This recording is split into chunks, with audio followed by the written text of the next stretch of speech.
আসন ভিত্তিক যে বরাদ্দ হয় সেই বরাদ্দের দিক থেকে বাগেরহাট জেলার আপামর জনগণ জনসাধারণ বঞ্চিত হবে। সুতরাং বাগেরহাটের মানুষ বর্তমান সময়ে এসে বঞ্চিত হবে, বৈষম্যের শিকার হবে। বাগেরহাটের সর্বস্তরের জনগণ এর বিরুদ্ধে ঐক্যবদ্ধ হয়ে প্রতিরোধ করে তুলবেন ইনশাআল্লাহ। সংগ্রামী ভাইরা আমার, প্রতিনিধিত্বের যে দক্ষতা, যে যোগ্যতা, বাগেরহাট জেলা হচ্ছে সমৃদ্ধ সংস্কৃতি এবং নেতৃত্বের দিক থেকে সমৃদ্ধ জনপদ, বিশাল বিস্তৃত জনপদ। বাংলাদেশের মধ্যে বৃহত্তম জেলার মধ্যে অন্যতম জেলা হলো বাগেরহাট। আমরা জানি মেহেরপুরের মতো ছোট্ট একটি জেলা, মাত্র 3টি উপজেলা নিয়ে একটি জেলা, সেখানে দুটো আসন রয়েছে। হয়ে গেছে আমার মডেলগঞ্জ শুরু করা হচ্ছে 16টি ইউনিয়ন, 3টি থানা, 2টি থানা, 1টি পৌরসভা, 20টি ইউনিয়ন, 1টি পৌরসভা। সুতরাং দেখা যাচ্ছে যে আমার মডেলগঞ্জ শহর করে ভাগ করে তো দুটো আসন হয়, বাগেরহাটে কম করে হলো 5টি আসন হওয়া উচিত, ঠিক কিনা বলেন?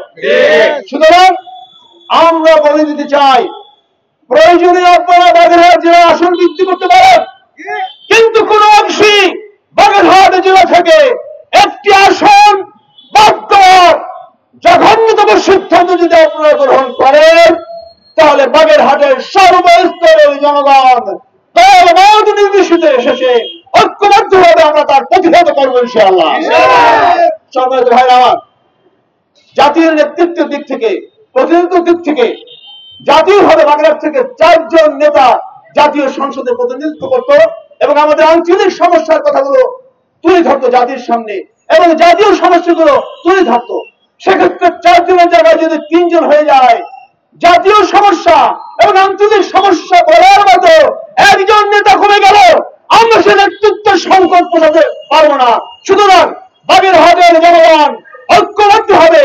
বাগেরহাটের বিরুদ্ধে যে ষড়যন্ত্র করা হচ্ছে, এই ষড়যন্ত্র মোকাবেলা করার জন্য সকলকে ঐক্যবদ্ধ হবে সংগ্রাম করার আহ্বান জানিয়ে, প্রতিরোধ করার, এর বিরুদ্ধে অবস্থান গ্রহণ করার আহ্বান জানিয়ে, এবং আমি বাংলাদেশ নির্বাচন কমিশন এবং বাংলাদেশের বর্তমান সরকারের কাছে আবেদন জানাচ্ছি, আপনারা অনতিবিলম্বে এই সিদ্ধান্ত থেকে ফিরে আসুন।